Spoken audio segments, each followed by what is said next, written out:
الرحمن الرحیم۔ پچھلے دروس میں ہم نے اصول فقہ کے عنوان پر تھوڑی سی گفتگو کی تھی، تو اس بات کی طرف اشارہ کیا تھا کہ لفظ کا ایک حقیقی معنی ہوتا ہے اور ایک مجازی معنی ہوتا ہے۔ عرب لوگ مجازی معنی بھی بکثرت استعمال کرتے ہیں، حقیقت بھی استعمال ہوتی ہے۔ اب اس بات کا تعین کرنا کہ یہ جو آیت مبارکہ یا حدیث مبارکہ ہمارے سامنے آئی ہے، یہ حدیث اپنے حقیقی معنی پر ہے یا مجازی معنی پر، یہ مجتہدین کا کام ہوتا ہے۔ ہر کسی کے بس کا یہ روگ نہیں ہے اور اپنی مرضی سے کوئی کر بھی نہیں سکتا۔ ایک جملہ لفظ میں نے لکھا ہے سیاق کلام۔ کبھی ایسا ہوتا ہے کہ سیاق کلام، یہ اصول ہیں نا، یہ حنفیوں کے ہیں۔ احناف ان اصولوں کے مطابق قرآن و حدیث کو پڑھتے ہیں اور ان کے مفاہیم اخذ کرتے ہیں۔ جس طبقے کے پاس یہ اصول نہیں، میں نہیں سمجھتا کہ وہ کسی بھی صورت میں قرآن مجید، فرقان حمید اور احادیث طیبہ کا صحیح مطلب اخذ کر پائیں گے۔ اب سیاق کلام کی دلالت کی وجہ سے بھی حقیقت ترک کر دی جاتی ہے، یعنی کلام کا اسلوب یہ بتا رہا ہوتا ہے، کلام کے بیان کرنے کا طریقہ یہ بیان کر رہا ہوتا ہے کہ بھائی جو لفظ بولے جا رہے ہیں، یہ لفظ جو ہیں، یہ لفظ اپنی حقیقت پر استعمال نہیں۔ میں مثال لیتا ہوں، نبی کریم صلی اللہ علیہ وآلہ وسلم نے ارشاد فرمایا، اذا وقع الذباب فی طعام احدکم، تم میں سے کسی کے کھانے میں مکھی گر جائے تو کیا کریں؟ فَانْقُلُوهُ، پھر ثم انقلوا،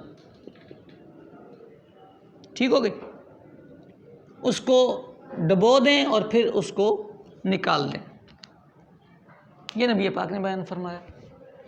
امر کے صیغے ہیں، ہر شخص یہ جانتا ہے قرآن پڑھنے والا کہ الامر للوجوب، امر سے وجوب ثابت ہوتا ہے۔ تو کیا بھائی جان اس سے ہم یہ ثابت کر لیں گے کہ مکھی اگر کھانے میں گرے تو اس کو غوطہ دینا اور ڈبونا یہ واجب ہے، اور غوطہ دینے کے بعد اس کو نکال کے آپ پئیں گے؟ کیا یہ واجب کام ہے کہ اگر کسی نے مکھی کو غوطہ نہ دیا، ایسے ہی نکال کے پھینک دیا اور پی لیا تو وہ گناہگار ہوگا؟ یا پھر اس نے مکھی والی چائے کو پیا ہی نہیں تو کیا وہ گناہگار ہوگا، ترک واجب ہوگا؟ کیسے پتہ چلے گا کہ ان لفظوں کا جو معنی ہے، اس کا معنی ہے غوطہ دو، ڈبو دو، اس کا معنی ہے نکال دو۔ اب نبی پاک نے فرمایا غوطہ دو اور پھر اسے نکال دو، تو کیا یہ اپنے معنی جو یہ لفظ لکھے ہیں ان پر عمل کرنا لازمی ہے؟ نبی کریم صلی اللہ علیہ وسلم کا انداز کلام یہ ارشاد فرماتا ہے کہ یہ حکم لزومی نہیں ہے۔ کیسے؟ اس کے آگے نبی کریم صلی اللہ علیہ وسلم نے بیان کیا، فرمایا یہ ہم بات اس لیے ارشاد فرما رہے ہیں کہ مکھی کے ایک پر میں بیماری ہے، دوسرے پر میں شفا ہے۔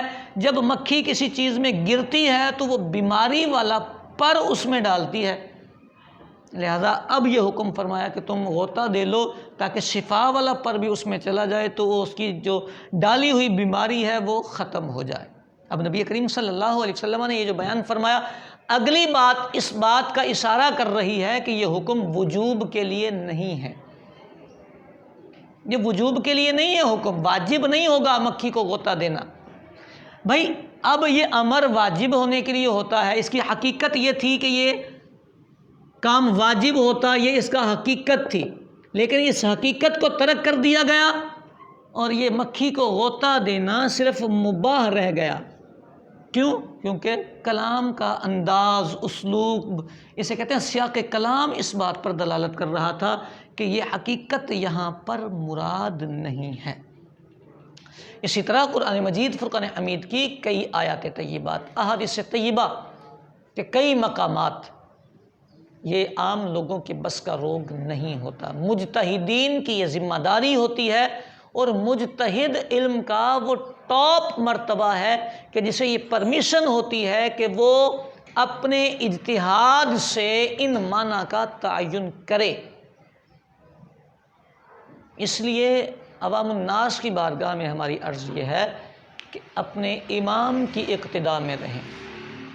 یہ جو چھوٹے موٹے لوگ ہوتے ہیں، امام سے مطلب امام اعظم ابو حنیفہ، ہم پاک و ہند والے امام اعظم کی تقلید کرتے ہیں اور انہی کے بنائے ہوئے اصولوں کے مطابق قرآن سمجھیں، کیونکہ اگر اپنی مرضی سے پڑھنے لگیں گے تو پھر میری نظر میں ایسا کوئی بندہ نہیں آیا کہ جو امام اعظم، امام شافعی، امام مالک، امام احمد بن حنبل کے دیے ہوئے اصولوں کو چھوڑے اور پھر یہ سمجھے کہ جی مجھے قرآن آتا ہے۔